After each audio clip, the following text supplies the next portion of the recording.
Hello everybody, welcome back to another video where I ramble about AuDHD, my experiences while I play a cozy game in the background. So today, one of the items that I'd written on that little card that I showed in one of the first two videos, or both actually, I had listed basically something about relationships.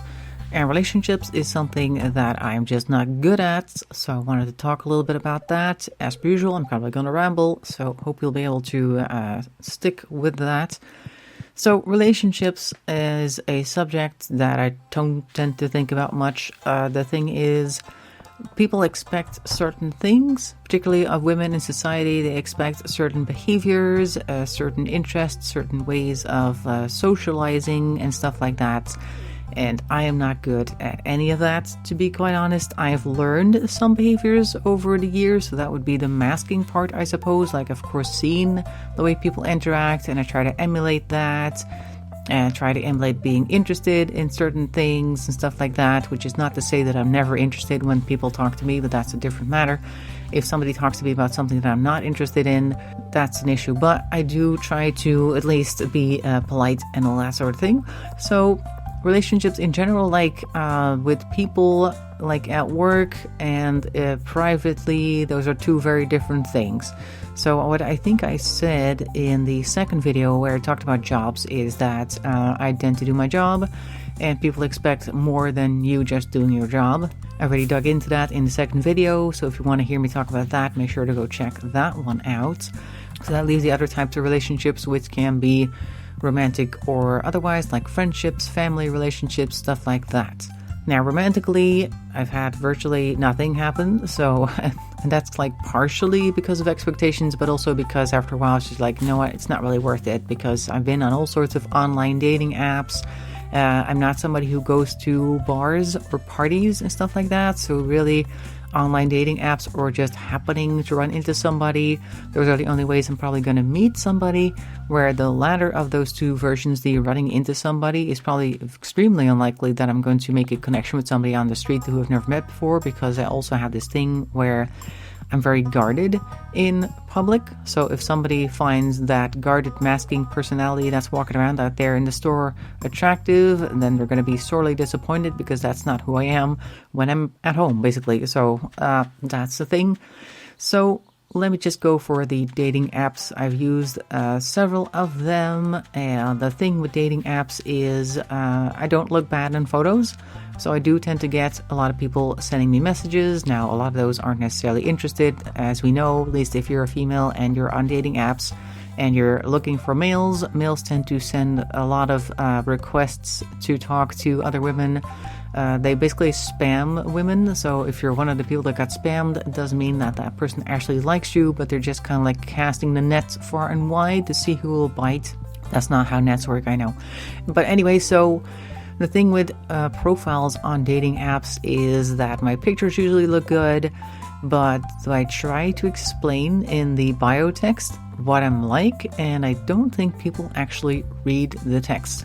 I'll put something in there about what I'm like, or try to anyway. It's difficult to, of course, put in words in ways that can actually accurately communicate what I'm trying to say. And a few dates that I've been on, people have always been surprised at a few things. For instance, they're always surprised at my voice. It's so low. I don't know how that happened that way. It's always been kind of low.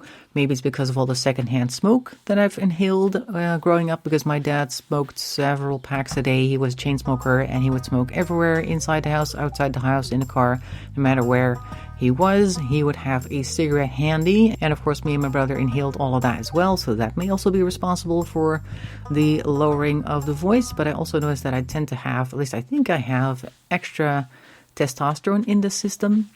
I kind of think that's what's also helping or not helping in that regard. That has also lowered the voice. So that's usually one of the first things they remark. And then afterwards, they tend to get a little confused, or I don't know what happens exactly, but they, I guess, start to see that the woman sitting in front of them is not behaving or speaking in a way that they would expect. Like, they're not reacting the same way. And it's not in a good, not like other girl type of way. It's like, what is this person on the other side of the table? Who are they? What are they? And why did I decide to come out here today? So I don't think I've ever had a second date with anyone. No, pretty sure that never happened. I've had a few nice dates where I thought, oh, maybe we're going to go on a second date, and then they ghosted me and all that sort of thing. So basically I had a fairly normal, online dating experience, but I just feel like they don't know who they are going on a date with, and I'm not comfortable dating because, of course, I'm guarded, I'm masking, I'm trying to keep my face in check, I'm trying to do everything right or whatever, so I'm very much not relaxed, and that's not a great way to meet new people, and that's why dating online has been a disaster for me. But I don't know if there are any other ways that I could date. Now, let me rephrase that. I don't think there are other methods for me to apply for dates. That sounds like I'm trying to apply for a job. But I mean, like, online dating's not a thing. I can't go into a bar because I'm not good at small talk.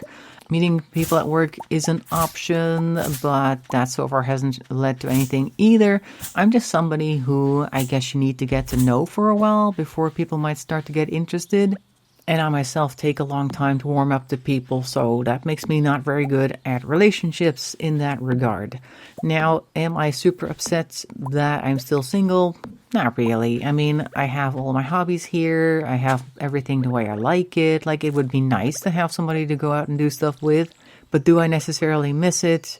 Not so much. The thing that does bother me, though, is that society, here we go again, has certain expectations of what people do in their life. Like, pretty much everybody around me, except for a few friends that I have online, they have a partner, they have kids, they have, like, both have super interesting jobs or whatever, or at least jobs that pay enough so they can have a nice house and stuff like that.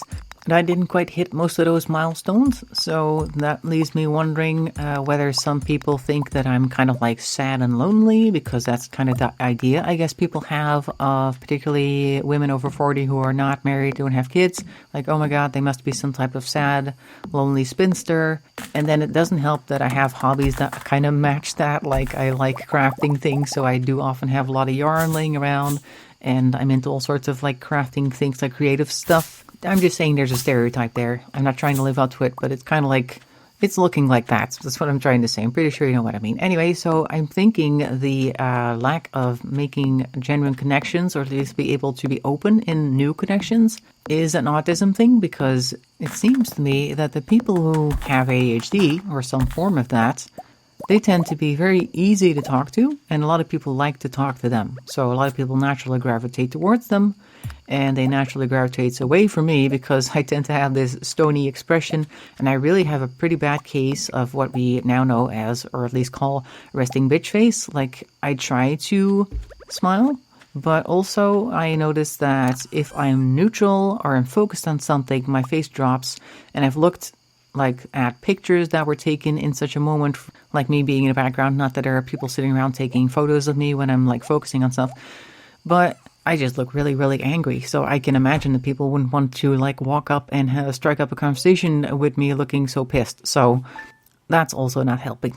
As far as friendships goes, I tend to have most of my friends, like, I've met them online, like, first, because online you can just share thoughts. And the thing with, I guess, autism in particular is that the inside does not match the outside. Like, inside, I feel like I'm a fairly lighthearted person who likes to do stuff, blah, blah, blah, blah. The things I like to do tend to not match the things that people around me like to do, so there's a little bit of a disconnect there.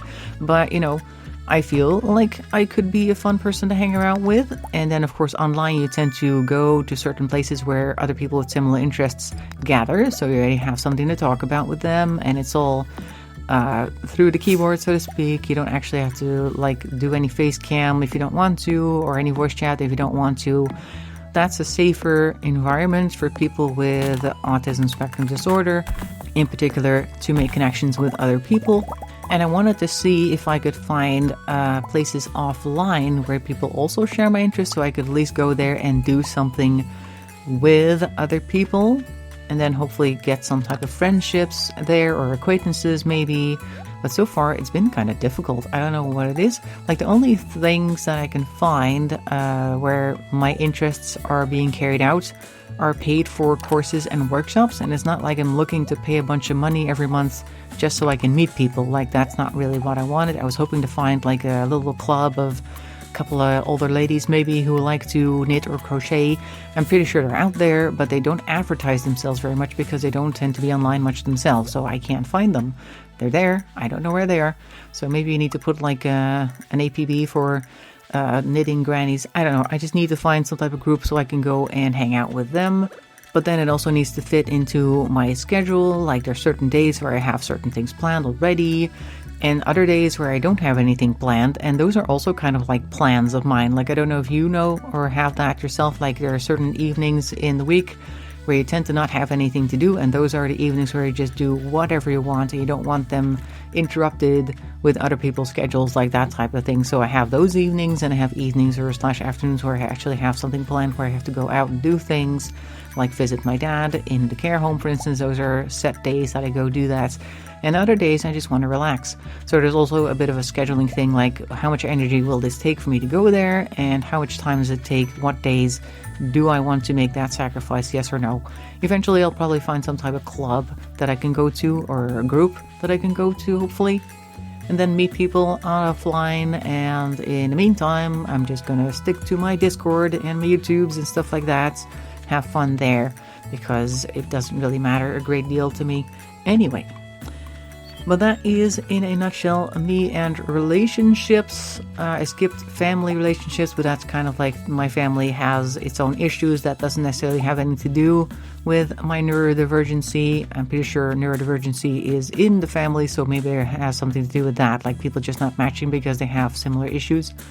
Like they tend to say birds of a feather flock together, but the birds of certain types of feathers spread apart, I guess. I don't know. Anyway, that's it for this week. Hope you found that interesting. Once again, make sure to leave comments in the comment section below. That's what it's for, first of all, and I'd like to know what you guys are thinking.